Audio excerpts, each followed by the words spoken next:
was born on July 3, 1985 in California, to immigrant parents from Vietnam.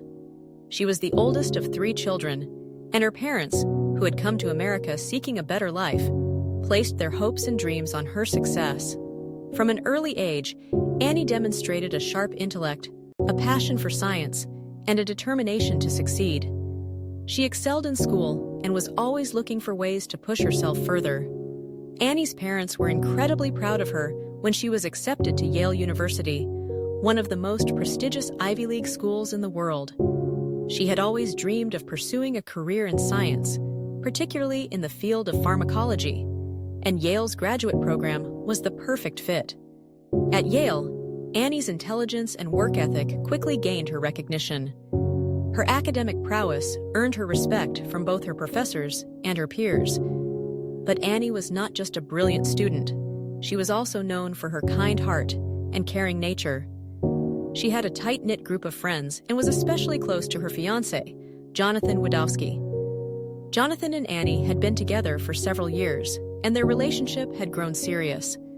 They had planned to marry in the fall of 2009, and Annie was already making plans for their future together. She was excited about the life they were about to begin, a life that she had worked so hard to build. But as we all know, sometimes even the brightest futures can be shattered in an instant.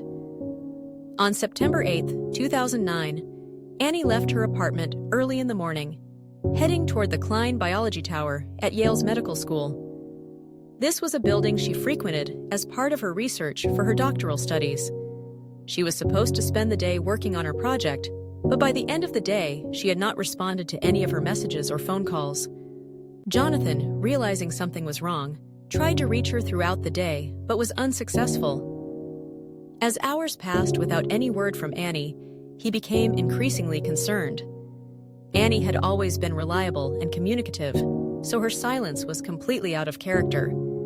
He contacted her family and informed them of the situation, and they too began to worry. Annie's family, particularly her father, who had been so proud of his daughter's academic success, began to fear that something was terribly wrong. They couldn't understand why Annie, who had been so meticulous and focused on her work, would just disappear without a trace. Annie had left no indication of where she was going or any plans to be unreachable. Her absence seemed inexplicable. A missing persons report was filed, and soon after, law enforcement began searching the campus and surrounding areas. Days passed, and the search intensified. On September 13th, after 5 days of anxiety and uncertainty, investigators made a chilling discovery. While the building had been searched earlier, the mechanical room in the Kline Biology Tower had not been thoroughly inspected. It was in this room that Annie's lifeless body was found, hidden behind a wall in a tight, confined space. Annie had been strangled, and there were signs that she had been sexually assaulted. The discovery sent shockwaves through the Yale campus and beyond. Yale was known for its academic excellence, and the idea that something so horrific could occur on such a prestigious campus was almost incomprehensible. The police quickly began piecing together the details of Annie's last known movements, and security footage from the Kline Biology Tower played a key role in the investigation. The footage revealed Raymond Clark III, a 24-year-old lab technician, entering the building at the same time as Annie. As investigators dug deeper, they realized Clark was not just a random figure in the investigation. He was a key suspect. Raymond Clark had worked as a lab technician at Yale for several years, and he had interacted with Annie on a professional level. However, his behavior toward her had become increasingly unsettling. It soon emerged that Clark had developed a deep infatuation with Annie, and when she rejected his advances, his feelings turned to resentment and jealousy. It became apparent that Clark had been upset by Annie's engagement to Jonathan. According to his colleagues, Clark had made several comments about his feelings for Annie, and his frustration was evident. Some reported that Clark had become increasingly possessive and hostile toward her, especially when it was clear that she was not interested in pursuing a relationship. Despite his apparent interest in her, Annie had made it clear that she was not romantically interested in Clark. She was focused on her academic career and her future with Jonathan. But for Clark, the rejection only seemed to fuel his obsession. It was not just that Annie was engaged. Clark's jealousy had been festering for some time. The fact that Annie was more successful than he was in her academic pursuits, combined with his growing resentment, created a toxic environment. Clark's infatuation turned into an uncontrollable rage. This rage ultimately manifested in the violent act that would steal Annie's life away. On September 16, 2009, just days after Annie's body was discovered, Raymond Clark III was arrested. The police had pieced together enough evidence to charge him with murder, sexual assault, and kidnapping. Clark's arrest shocked many, especially those who had worked alongside him at Yale. He had been a seemingly quiet and mild-mannered individual, making his actions all the more shocking. Investigators discovered that Clark had meticulously planned the murder.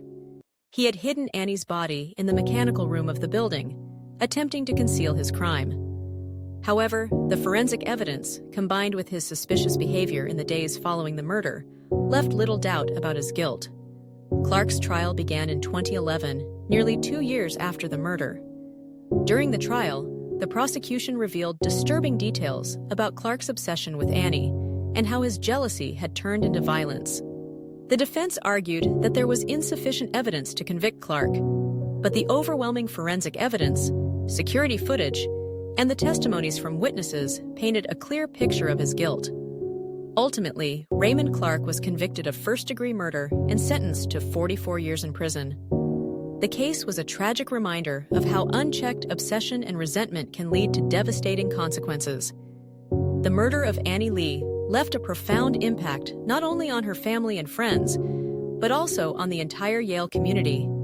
Her family, devastated by the loss of their beloved daughter, found some solace in the fact that her killer had been brought to justice.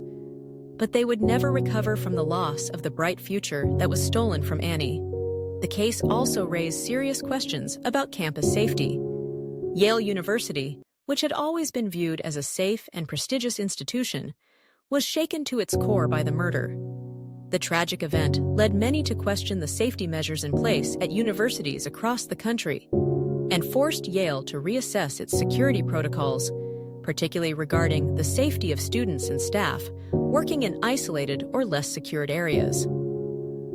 Annie Lee's story continues to be a painful reminder of the dangers that can lurk behind closed doors, even in the most respected academic institutions.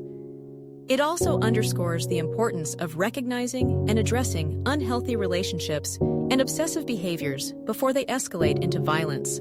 The tragic murder of Annie Lee serves as a haunting reminder of the dangers of obsession and the consequences of unrequited love when it spirals into violence.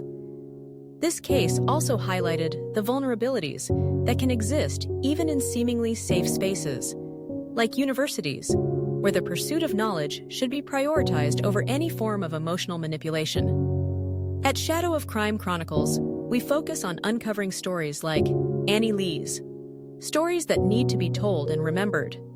We dive deep into the shadows of crime, shedding light on the complexities of real-life cases that remain etched in history.